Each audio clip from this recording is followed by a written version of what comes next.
সুপ্রিয় শিক্ষার্থী, আসসালামু আলাইকুম। সবাই কেমন আছো? আশা করি সবাই ভালো আছো। মাইলস্টোন কলেজ কর্তৃক আয়োজিত ফিনান্স অ্যান্ড ব্যাংকিং বিভাগের ভার্চুয়াল ক্লাসে তোমাদেরকে স্বাগতম। আজকের ক্লাসের উপস্থাপনায় তোমাদের সাথে আছি আমি মোহাম্মদ সবুজ, সিনিয়র প্রভাষক, ফিনান্স অ্যান্ড ব্যাংকিং বিভাগ, মাইলস্টোন কলেজ, উত্তরা, ঢাকা। আজকের ক্লাসটি তোমাদের জন্য অত্যন্ত গুরুত্বপূর্ণ। আশা করি আজকের ক্লাস থেকে তোমরা উপকৃত হবে। তাহলে চলো আজকের ক্লাসে। আজকের পাঠ পরিচিতি, ফিনান্স, ব্যাংকিং ও বীমা দ্বিতীয় পত্র। এটা একাদশ দ্বাদশ শ্রেণীর ক্লাস।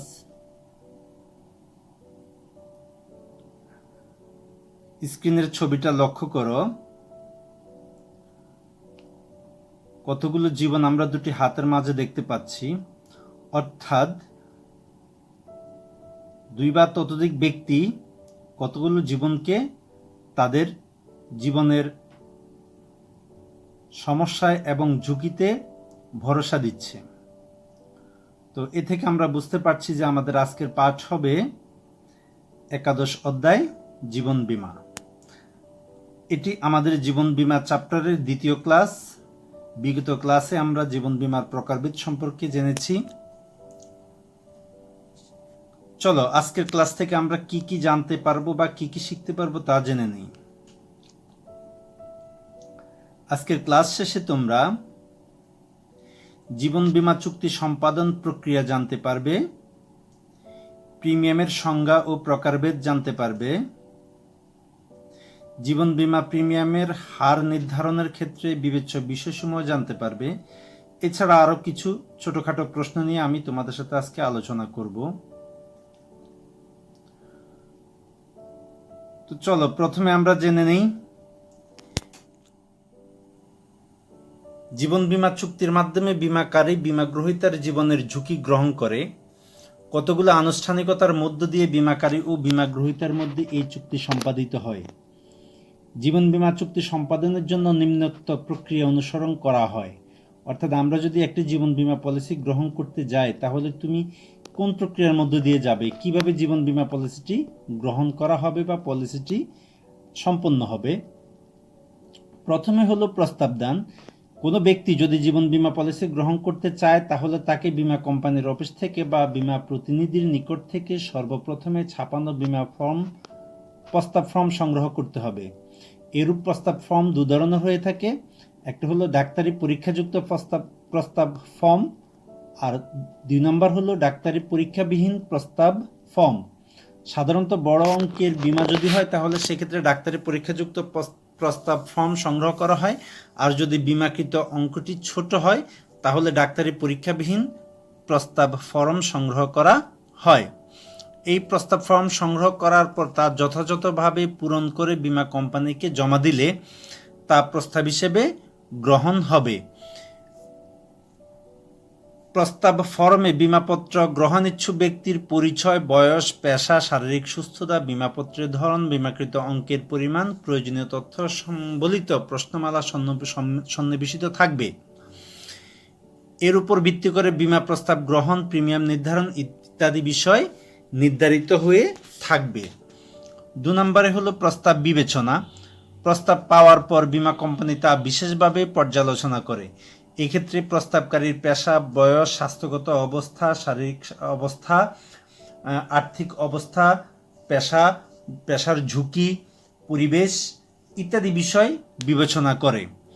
বিবেচনা করার পর ঝুঁকি গ্রহণযোগ্য মনে হলে পরবর্তী পদক্ষেপ গ্রহণ করা হয়। অর্থাৎ প্রস্তাবটা বিবেচনা করে যদি বীমা কোম্পানি দেখে যে আমরা এই ঝুঁকিটা বা এই ব্যক্তি যে ঝুঁকি আমাদের উপর অর্পণ করতে চাচ্ছে এই ঝুঁকিটা আমাদের পক্ষে গ্রহণ করা সম্ভব, তাহলে কোম্পানি প্রস্তাব বিবেচনা করে সামনের দিকে অগ্রসর হবে। 3 নম্বর হলো ডাক্তারি পরীক্ষার রিপোর্ট সংগ্রহ। ডাক্তারি পরীক্ষাযুক্ত ফর্ম যদি হয়ে থাকে তাহলে সেই ক্ষেত্রে ডাক্তারি পরীক্ষার রিপোর্ট সংগ্রহ করতে হবে। ডাক্তার এই পর্যায়ে বীমাপত্রে গ্রহণ ইচ্ছুক ব্যক্তির লিখিত প্রশ্ন করে স্বাস্থ্য সম্পর্কিত বিভিন্ন বিষয় জেনে নেওয়ার চেষ্টা করে এবং বীমা গ্রহীতার বুক, হৃৎপিণ্ড, ফুসফুস, রক্ত, ওজন, উচ্চতা ইত্যাদি বিষয় পরীক্ষা করে রিপোর্ট প্রদান করে। 4 নম্বরে বীমা প্রতিনিধি রিপোর্ট সংগ্রহ। জীবন বীমা চুক্তিতে কোম্পানির পক্ষে বীমা প্রতিনিধির একটি মুখ্য ভূমিকা থাকে। এ পর্যায়ে প্রস্তাবিত ব্যক্তি সম্পর্কে বীমা প্রতিনিধি রিপোর্ট সংগ্রহ করে। এই রিপোর্ট যদিও সাধারণভাবে বীমা প্রস্তাবকের পক্ষ থেকে করা হয়, তথাপি এটা নেওয়ার অর্থ হলো বীমা প্রতিনিধিকে চুক্তির সাথে সম্পৃক্ত করা এবং তাকে চুক্তির জন্য দায়বদ্ধ করা। অর্থাৎ এটার খুব একটা প্রয়োজন না হলেও বীমা কোম্পানি তার স্বার্থেই এরূপ রিপোর্ট সংগ্রহ করে। কেননা যদি এরূপ রিপোর্ট বীমা কোম্পানি সংগ্রহ করতে পারে বা করে, তাহলে যেই প্রতিনিধি এরূপ রিপোর্ট প্রদান করবেন তাকে এই বীমা চুক্তির সাথে কোম্পানি সম্পৃক্ত করে ফেলতে পারে। 5 নম্বরে হলো প্রয়োজনে অতিরিক্ত তথ্য সংগ্রহ। বীমা চুক্তিতে বীমার প্রস্তাবক যদি প্রদত্ত যে তথ্যগুলো আছে তথ্যগুলো তিনি সরবরাহ করবেন, এরপরও যদি বীমা কোম্পানি মনে করে যে আরও কিছু অতিরিক্ত তথ্য সংগ্রহ করার প্রয়োজন পড়ে, তাহলে তা সংগ্রহ করবে। এক্ষেত্রে বীমাপত্র যিনি গ্রহণ করেছেন তার ব্যক্তিগত ডাক্তার, তার বন্ধু বা ঘনিষ্ঠ কোনো আত্মীয়র কাছ থেকে এরূপ তথ্য সংগ্রহ করে থাকেন। 6 নম্বরে আমরা যেটা দেখবো সেটা হলো বয়সের প্রমাণ। জীবন বীমা প্রস্তাব বিবেচনার ক্ষেত্রে যিনি জীবন বীমা পলিসি গ্রহণ করবেন ওই ব্যক্তির বয়স যাচাই করা খুবই গুরুত্বপূর্ণ। কেননা বয়সের সাথে সাথে প্রিমিয়ামের সম্পর্ক রয়েছে, অর্থাৎ বয়সের উপর ভিত্তি করে প্রিমিয়ামের পরিমাণ কম হতে পারে অথবা বেশি হতে পারে। তো বয়স প্রমাণ করার জন্য কতগুলো পদক্ষেপ এখানে কোম্পানি নিতে পারে, যেমন শিক্ষা সনদ যাচাই করা, পাসপোর্ট কপি যাচাই করা, স্থানীয় সংস্থা কর্তৃক বার্থ সার্টিফিকেট যাচাই করা, জন্মের সময় তৈরি কুষ্ঠিনামা যাচাই করা, ব্যান্টিজম সার্টিফিকেট ইত্যাদি যাচাইয়ের মাধ্যমে বয়সের প্রমাণ করা সম্ভব হয়। বর্তমানে আমাদের এনআইডি কার্ড সকল মানুষেরই আছে, এই এনআইডি কার্ডের মাধ্যমেও কিন্তু অনায়াসে এই বয়সটা প্রমাণ করা যায়। তারপরে 7 নম্বরে হলো প্রস্তাব বিবেচনা। আবেদন ফর্ম, ডাক্তারি রিপোর্ট ও অন্যান্য প্রয়োজনীয় কাগজপত্র পাওয়ার পর বীমা কোম্পানি সর্বশেষ পর্যালোচনামূলক প্রতিবেদনের আকারে 4টি ভাগে ভাগ করে। এখানে 4টি ভাগ বা 4টি শ্রেণী থাকবে। প্রথম শ্রেণী হলো যে সকল বীমা প্রস্তাবিত বীমা হারে গ্রহণযোগ্য, অর্থাৎ যে হারে বীমা গ্রহীতা প্রস্তাব দিয়েছে সে হারে এই ঝুঁকিটা আমরা গ্রহণ করতে পারি। দ্বিতীয় শ্রেণী হলো এই ধরনের প্রস্তাব বাড়তি প্রিমিয়াম ধার্য করা যা কোনো শর্ত সাপেক্ষে গ্রহণযোগ্য। তৃতীয় শ্রেণী হলো বীমা প্রস্তাবটি সরাসরি প্রত্যাখ্যানযোগ্য নয়, আরও ডাক্তারি পরীক্ষা নিরীক্ষা ও খোঁজখবর নেওয়ার প্রয়োজন রয়েছে। আর চতুর্থ শ্রেণী হলো প্রস্তাবটা গ্রহণযোগ্য নয়। এরকম 4টা শ্রেণীতে প্রস্তাবটাকে ভাগ করে নির্বাচন করা হয়। 8 নম্বরে হলো প্রস্তাব গ্রহণ ও স্বীকৃতি। প্রস্তাব নির্বাচনের পূর্বে এ পর্যায়ে কোম্পানি প্রস্তাবগুলো বিচার বিশ্লেষণ করে প্রস্তাবটি গ্রহণ করবেন এবং এতে রসিদ ইস্যু করে, প্রিমিয়াম জমা হওয়ার পর রসিদ ইস্যু করে প্রস্তাবটি বীমা চুক্তির সম্পাদিত হয়। এবং সর্বশেষ 9 নম্বর হলো বীমাপত্র প্রদান। বীমা গ্রহীতার নিকট হতে প্রথম কিস্তির টাকা জমা পাওয়ার পর যত দ্রুত সময়ে সম্ভব বীমা কোম্পানি বীমাপত্র তৈরি করে তা বীমা গ্রহীতাকে প্রদানের ব্যবস্থা করে। জীবন বীমাপত্রে বীমা গ্রহীতার নাম, পিতার নাম, ঠিকানা, পেশা, বয়স, বীমাকৃত টাকার পরিমাণ, বীমাপত্রের ধরন, মেয়াদ, প্রিমিয়াম, মনোনীত ব্যক্তি বা নমিনি ইত্যাদি প্রয়োজনীয় সকল বিষয় লেখা থাকে। এরূপ দলিল বীমার প্রমাণপত্র হিসেবে বিবেচিত হয়। অর্থাৎ তুমি কোনো কোম্পানিতে বীমা পলিসি গ্রহণ করেছো, প্রিমিয়াম জমা দিচ্ছ, যদি তোমার কাছে বীমাপত্র না থাকে তাহলে এই বীমা চুক্তির কোনো ভিত্তি নেই। অর্থাৎ প্রথম কিস্তি জমা দেওয়ার পর তোমার দায়িত্ব হবে যত দ্রুত সময়ে সম্ভব তোমার বীমাপত্রটি বীমা কোম্পানির কাছ থেকে নিয়ে আসা। তো এই ছিল জীবন বীমা পলিসি গ্রহণ করার বিভিন্ন পর্যায়। এই ধারাবাহিক পর্যায়গুলো অনুসরণ করে তুমি জীবন বীমা পলিসি গ্রহণ করতে পারবে। এ পর্যায়ে আমরা জেনে নেব প্রিমিয়াম। প্রিমিয়াম কি? প্রিমিয়ামের সংজ্ঞাটা আমরা দেখে নিই। বীমা কোম্পানি বীমা গ্রহীতার জীবনের ঝুঁকি গ্রহণ করে। ঝুঁকি গ্রহণের পুরস্কার হিসেবে বীমা গ্রহীতা বীমাকারীকে একত্রে অথবা কিস্তিতে যে অর্থ পরিশোধ করে তাকে প্রিমিয়াম বলে। এখানে তোমাকে মনে রাখতে হবে আমি এখানে জীবন বীমার আলোকে প্রিমিয়ামের সংজ্ঞাটা লিখেছি। যদি জীবন বীমা না হয়েও অন্য কোনো সম্পত্তি বীমা হয়, তাহলে তুমি সংজ্ঞাটা এভাবে সাজাবে: বীমা কোম্পানি বীমা গ্রহীতার জীবনের বা সম্পদের ঝুঁকি গ্রহণ করে। সম্পদের ঝুঁকি গ্রহণের পুরস্কার হিসেবে বীমা কোম্পানি বীমা গ্রহীতা বীমা কোম্পানিকে একত্রে অথবা কিস্তিতে যে অর্থ পরিশোধ করে তাকে প্রিমিয়াম বলে। এখন এই প্রিমিয়ামের কতগুলো দিক তোমাকে মনে রাখতে হবে, তাহলে তুমি প্রিমিয়ামটা বুঝতে পারবে।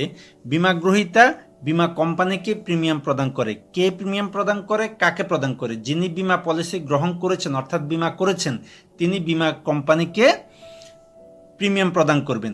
প্রিমিয়াম বীমা কোম্পানির ঝুঁকি গ্রহণের পুরস্কার, অর্থাৎ আমার জীবন বা সম্পদের যে ঝুঁকি আছে এই ঝুঁকিটা বীমা কোম্পানি গ্রহণ করেছে, তার পুরস্কার হিসেবে আমি তাকে প্রিমিয়াম প্রদান করব। চুক্তির শর্ত অনুযায়ী এই প্রিমিয়ামটা একত্রে অথবা কিস্তিতে পরিশোধিত হতে পারে। এ পর্যায়ে আমরা জানব প্রিমিয়ামের প্রকারভেদ। প্রিমিয়ামকে আমরা প্রধানত দুভাগে ভাগ করি। প্রথমত হলো মোট প্রিমিয়াম এবং প্রথমে হলো নিট প্রিমিয়াম, দ্বিতীয়ত হলো মোট প্রিমিয়াম। তো প্রথমে আমরা নিট প্রিমিয়াম কি, নিট প্রিমিয়ামের সংজ্ঞাটা একটু জেনে নেই। নিট প্রিমিয়াম হলো বীমা গ্রহীতার নিকট থেকে যে পরিমাণ প্রিমিয়াম আদায় করলে বীমা দাবি পরিশোধের পর কোম্পানির খরচ মেটানোর মতো কোনো অর্থ থাকে না, তাকে নিট প্রিমিয়াম বলে। অর্থাৎ আমি ধরে নিলাম যে আমরা 10 জন ব্যক্তি বীমা পলিসি গ্রহণ করেছি, এই 10টি বীমা পলিসির বীমাকৃত অঙ্ক 1 কোটি টাকা। এখন বীমা কোম্পানি আমাদের কাছ থেকে 1 কোটি টাকায় প্রিমিয়াম নিয়েছে, তাহলে আমাদের বীমা দাবি পরিশোধ করার পর বীমা কোম্পানির কাছে আর কোনো অর্থ অবশিষ্ট থাকবে না, এটাকে বলা হবে নিট প্রিমিয়াম। তো এ ধরনের প্রিমিয়াম কোম্পানি কেন নির্ধারণ করে বা কেন পরিমাপ করে? এ ধরনের প্রিমিয়াম নির্ধারণ করার বা গণনা করার উদ্দেশ্য হলো যে ন্যূনতম কি পরিমাণ প্রিমিয়াম বীমা গ্রহীতাদের কাছ থেকে আদায় করতে হবে তা জানা। এরপর আমরা মোট প্রিমিয়ামের দিকে আসি। মোট প্রিমিয়াম কাকে বলে? প্রিমিয়ামের পরিমাণ নির্ধারণের সময় নিট প্রিমিয়ামের সাথে কোম্পানির সকল প্রকার খরচ যোগ করে যে প্রিমিয়াম ধার্য করা হয় তাকে মোট প্রিমিয়াম বলে। এক্ষেত্রে কোম্পানির মুনাফা, স্টাম্প খরচ, প্রতিনিধির কমিশন, অফিস খরচ, অন্যান্য যে সকল খরচ আছে সেগুলো এর সাথে যোগ করা হয়। অর্থাৎ নেট প্রিমিয়ামের সাথে কোম্পানির মুনাফা এবং খরচ যোগ করে যে প্রিমিয়াম ধার্য করা হবে সেটাকেই মোট প্রিমিয়াম বলা হবে। তো আশা করছি প্রিমিয়ামের বিষয়টা তোমরা বুঝতে পেরেছ। তো এই ছিল আমাদের মোট প্রিমিয়াম এবং নেট প্রিমিয়াম। এ পর্যায়ে আমরা দেখব জীবন বীমার প্রিমিয়াম নির্ধারণের বিবেচ্য বিষয়। অর্থাৎ জীবন বীমা পলিসি গ্রহণ করি, এই পলিসি গ্রহণ করার সময় বীমা কোম্পানি যে প্রিমিয়ামটা নির্ধারণ করে, এই নির্ধারণের ক্ষেত্রে বীমা কোম্পানি কতগুলো বিষয় বিবেচনা করে, এই বিষয়গুলো আমরা এখন আলোচনা করব। বর্তমান প্রতিযোগিতাপূর্ণ বীমা ব্যবসায়ের জগতে কিস্তির সংখ্যা ও হার সঠিকভাবে নির্ধারণের উপর জীবন বীমা ব্যবসায়ের সাফল্য নির্ভর করে। প্রতিটি ক্ষেত্রে ঝুঁকির পরিমাণ সুষ্ঠুভাবে নির্ধারণ করে তার আলোকে প্রিমিয়ামের পরিমাণ নির্ধারণ করতে হয়। কিস্তির সংখ্যা এমনভাবে নির্ধারণ করা উচিত যাতে গ্রাহকরা তাদের সামর্থ্য অনুযায়ী কিস্তি পরিশোধ করতে পারে। বীমা প্রিমিয়াম নির্ধারণের ক্ষেত্রে একটি কোম্পানিকে নিম্নোক্ত বিষয়গুলো অবশ্যই বিবেচনা করতে হবে। তো এই বিষয়গুলো কি কি আমরা জেনে নেব। প্রথমত হলো প্রস্তাবিত বীমাকৃত অর্থ। প্রিমিয়ামের হার কত হবে তা বিশেষভাবে প্রস্তাবিত বীমাকৃত অর্থ বা বীমা দাবির উপর নির্ভর করে। বীমাকৃত অর্থের পরিমাণ যদি বেশি হয় তবে প্রিমিয়ামের হার স্বাভাবিকভাবেই বেশি হবে, আর প্রস্তাবিত অর্থের বা বীমাকৃত অঙ্কের পরিমাণ যদি কম হয় তাহলে বীমাকৃত অর্থ কম হবে। তুমি 1 লক্ষ টাকার একটা বীমাপত্র গ্রহণ করবে, তোমার প্রিমিয়াম যা হবে, আমি 10 লক্ষ টাকার একটা বীমাপত্র গ্রহণ করব, ডেফিনেটলি আমার প্রিমিয়ামের পরিমাণ তোমার চেয়ে অনেক বেশি হবে। তো এই প্রিমিয়ামের পরিমাণ কি হবে সেটা নির্ভর করবে প্রস্তাবিত বীমাকৃত অর্থের উপরে। 2 নাম্বার হলো ঝুঁকির ধরন। বীমা কিস্তি নির্ধারণের ক্ষেত্রে ঝুঁকির ধরন গুরুত্বপূর্ণ, কেননা ঝুঁকির উপর নির্ভর করে প্রিমিয়ামের হার বেশি হতে পারে আবার কমও হতে পারে। যে ক্ষেত্রে ঝুঁকির পরিমাণ বেশি সেক্ষেত্রে প্রিমিয়ামের পরিমাণ বেশি হবে, যে ক্ষেত্রে ঝুঁকির পরিমাণ কম সেক্ষেত্রে প্রিমিয়ামের পরিমাণও কম হবে। এখন এই ঝুঁকি নির্ভর করে কতগুলো বিষয়ের উপর, আমি এগুলো ব্যাখ্যা করব না, ব্যাখ্যাটা তোমরা বই থেকে দেখে নিবে। কোন কোন বিষয়ের উপরে ঝুঁকির নির্ভর করবে? বয়স, যেমন একজন 20 বছর বয়সী ব্যক্তির মৃত্যুর সম্ভাবনা যতটুকু, একজন 40 বছর বয়সী ব্যক্তির মৃত্যুর সম্ভাবনা তার চেয়ে বেশি। তো এই বয়সের উপরে ঝুঁকির পরিমাণ নির্ভর করবে। তারপর হলো পেশার উপরে ঝুঁকির পরিমাণ নির্ভর করবে। একজন পুলিশ অথবা সশস্ত্র বাহিনীর ব্যক্তির যে পেশার যে পরিমাণ ঝুঁকি রয়েছে, একজন শিক্ষকের পেশার ওই পরিমাণ ঝুঁকি নেই। তো এক্ষেত্রে পেশাটাও ঝুঁকির পরিমাণের উপর নির্ভর করে। স্বাস্থ্যগত অবস্থা, একজন সুস্থ সুঠাম ব্যক্তির যে যতটা ঝুঁকি রয়েছে, একজন দুর্বল বা রুগ্ন ব্যক্তির ঝুঁকি তার চেয়ে বেশি হয়ে থাকে। চরিত্র এবং অভ্যাসের উপরও কিন্তু ঝুঁকির পরিমাণ নির্ভর করে। কেউ যদি ড্রাগ অ্যাডিক্টেড হয় অথবা কারো যদি বদ অভ্যাস বা খারাপ অভ্যাস থেকে থাকে তাহলে তার মৃত্যুর সম্ভাবনা বেশি, সেক্ষেত্রে তার ঝুঁকির পরিমাণও বেশি হবে। পারিবারিক ইতিহাস, কোনো ক্ষেত্রে দেখা যাবে যে পরিবারের সদস্যরা বেশি দিন বাঁচে না, বা কোনো পরিবারের সদস্যদের ক্যান্সার হওয়ার ঝুঁকি থাকে, কোনো পরিবারের সদস্যদের পারিবারিকভাবেই ডায়াবেটিস থাকে, হৃদরোগ থাকে। এই পারিবারিক ইতিহাসটাও কিন্তু ব্যক্তির ঝুঁকির পরিমাণ নির্ধারণের ক্ষেত্রে ভূমিকা রাখে। তারপর হলো বাসস্থানের উপরও কিন্তু ঝুঁকি নির্ভর করে। বস্তি এলাকায় বসবাস করা একজন ব্যক্তির ঝুঁকির পরিমাণ যতটা হবে, উত্তরা বা গুলশান এলাকায় বসবাসরত একজন ব্যক্তির ঝুঁকির পরিমাণ কিন্তু তার চেয়ে অনেক কম হবে। আর্থিক সামর্থ্যের উপরে ভিত্তি করেও কিন্তু ঝুঁকি অনেকখানি নির্ভর করে। কেননা যদি একজন ব্যক্তি আর্থিকভাবে সামর্থ্যবান হয় তাহলে তার খাওয়া দাওয়া, পোশাক পরিচ্ছদ, অন্যান্য বিষয়গুলো অবশ্যই সুন্দরভাবে পরিচালিত হবে, তার আলোকে তার ঝুঁকির পরিমাণও কম হবে। আবার যদি একজন ব্যক্তি আর্থিকভাবে সামর্থ্যবান না হয় তাহলে তার ঝুঁকির পরিমাণও সেক্ষেত্রে বেশি হবে। শিক্ষা এবং জীবনযাত্রা, শিক্ষিত মানুষের জীবনযাত্রার মান সাধারণত উন্নত হয়ে থাকে। এই ক্ষেত্রে তাদের জীবনের ঝুঁকিও অনেক ক্ষেত্রেই কম হয়ে থাকে। আবার যারা অশিক্ষিত তাদের জীবনযাত্রার মান ততটা উন্নত নয়, তারা চলাফেরার ক্ষেত্রে ততটা সচেতন নয়, এই কারণে তাদের ঝুঁকির পরিমাণও কিন্তু বেশি হয়ে থাকে। তো এরপরে 3 নাম্বার আমরা যেটা দেখব সেটা হলো বিমাপত্রের মেয়াদ। বিমাপত্রের মেয়াদের উপর ভিত্তি করে কিন্তু ঝুঁকির পরিমাণ নির্ভর করবে। সবকিছু যদি ঠিক থাকে তাহলে বিমাপত্রের মেয়াদ যদি বেশি হয় তাহলে প্রিমিয়ামের হার কম হবে, আর বিমাপত্রের মেয়াদ যদি কম হয় তাহলে ডেফিনেটলি প্রিমিয়ামের পরিমাণ বেশি হবে। 4 নাম্বার হলো বিমাপত্রের ধরন। বিমাপত্রের ধরনের উপরও প্রিমিয়ামের হার নির্ভর করবে। মেয়াদি বিমাপত্র অপেক্ষায় আজীবন মেয়াদি বিমাপত্রের প্রিমিয়ামের পরিমাণ কম হবে। আবার কেউ যদি বহুমুখী উদ্দেশ্য সম্পন্ন বা সুবিধা সম্পন্ন জীবন বীমা পলিসি গ্রহণ করে তাহলে সেক্ষেত্রে ডেফিনেটলি প্রিমিয়ামের পরিমাণ বেশি হবে। তারপরে 5 নাম্বার আমরা যেটা দেখবো সেটা হলো বিনিয়োগ সুবিধা। বীমা কোম্পানি বীমা গ্রহীতাদের কাছ থেকে প্রিমিয়াম আদায় করে সে অর্থটা বিভিন্ন লাভজনক প্রকল্পে বিনিয়োগ করে। এখন যদি কোম্পানির এই বিনিয়োগ সুবিধা থাকে বা লাভজনক প্রকল্পে বিনিয়োগ করার সুযোগ থাকে তাহলে সেক্ষেত্রে কোম্পানি গ্রাহকের কাছ থেকে কম পরিমাণ প্রিমিয়াম আদায় করেও কিন্তু বীমা পলিসি গ্রহণ করতে পারবে।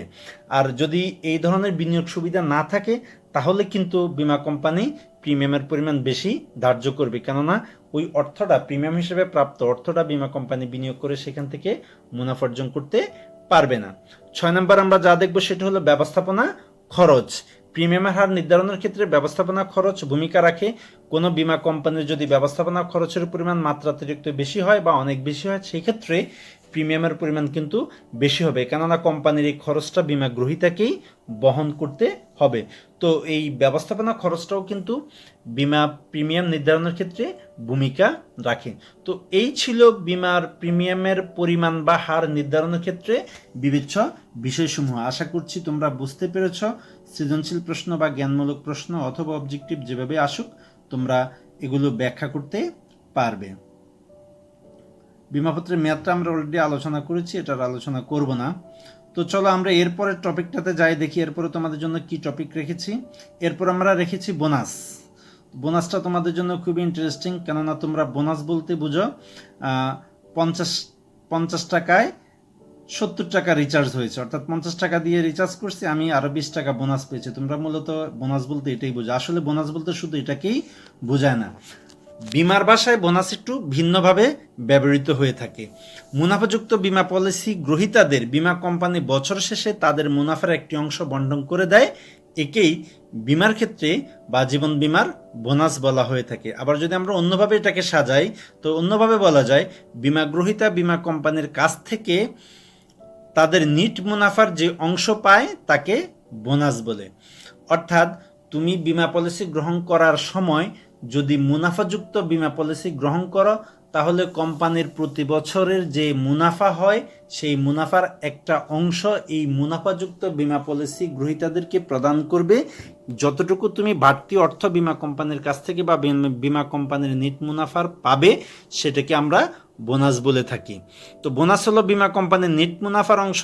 একটু আগে বলেছি শুধুমাত্র মুনাফাযুক্ত বীমা গ্রহীতারাই বোনাস পেয়ে থাকে, অন্য কোনো বীমা গ্রহীতারা বোনাস পাবে না। শুধুমাত্র জীবন বীমার ক্ষেত্রে বোনাসের প্রচলন রয়েছে, অন্য কোনো সম্পত্তি বীমার ক্ষেত্রে বোনাসের প্রচলন নেই। তো আশা করছি বোনাস পরীক্ষা আসলে তোমরা উল্টাপাল্টা কিছু লিখবে না, যা এখানে দিয়েছি সেটা লিখবে। এরপর যে আমরা দেখব বার্ষিক বৃত্তি। বৃত্তি শব্দের অর্থ কি এবং বার্ষিক বৃত্তি কি সেটা আমরা দেখব। তো প্রথমে আমরা দেখি ল্যাটিন শব্দ অ্যানাস থেকে অ্যানুইটি শব্দটির উৎপত্তি, যার অর্থ হলো বৃত্তি বা কিস্তি। তাহলে কিস্তি কি? বীমা গ্রহীতা সফলতার সাথে বীমা কোম্পানিকে নির্দিষ্ট সময় পর্যন্ত অথবা একবারে প্রিমিয়াম পরিশোধের পর নির্দিষ্ট মেয়াদ শেষে বীমা কোম্পানির কাছ থেকে কিস্তির মাধ্যমে যে বিমা মূল্য পায় তাকেই বৃত্তি বা কিস্তি বলে। অর্থাৎ আমার সাথে বীমা কোম্পানির সাথে চুক্তি হয়েছে, আমি একবারে বীমা কোম্পানিকে 10 লক্ষ টাকা প্রিমিয়াম পরিশোধ করব, অথবা আগামী 10 বছর প্রতি বছর কিস্তিতে বীমা কোম্পানিকে 10 লক্ষ টাকা পরিশোধ করব। এরকম একটা চুক্তি বীমা কোম্পানির সাথে আমার হয়েছে এবং এরপরে বীমা কোম্পানি আমার মৃত্যু পর্যন্ত অথবা মেয়াদ শেষ হওয়ার 10 বছর পর্যন্ত আমাকে প্রতি বছর 10,000 টাকা করে অথবা 1 লক্ষ টাকা করে পরিশোধ করবে। এরকম যদি কোনো চুক্তি হয়ে থাকে তাহলে প্রতি বছর শেষে আমি যে অর্থটা পাবো সেটাকে আমরা বীমার ভাষায় বৃত্তি বা কিস্তি বলে থাকি।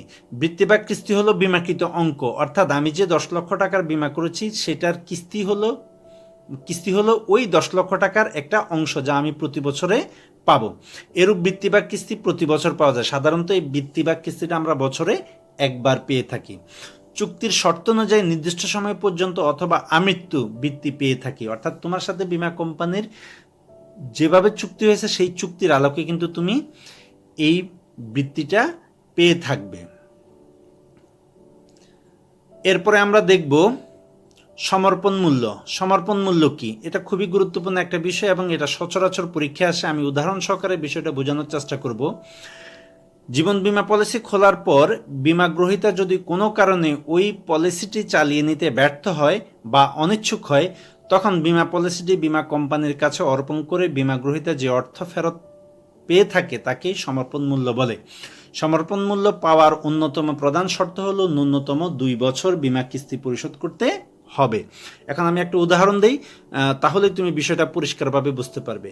করিম 10 বছর মেয়াদি 20 লক্ষ টাকা মূল্যের একটি জীবন বীমা পলিসি গ্রহণ করে। 2 বছর 4 লক্ষ টাকা কিস্তি পরিশোধ করার পর ব্যবসায়ে লোকসান হওয়ায় তার পক্ষে বীমা পলিসিটি চালানো সম্ভব নয়। এই অবস্থায় সে বীমা কোম্পানির কাছে বীমা পলিসিটি অর্পণ করে অর্থাৎ ফেরত দিয়ে 3,60,000 টাকা ফেরত পায়। এই যে 4 লক্ষ টাকা জমা দিয়েছে বীমা কোম্পানি, 40,000 টাকা কেটে রেখে 3,60,000 টাকা তাকে ফেরত দিয়েছে, এটাকে বলা হবে সমর্পণ মূল্য।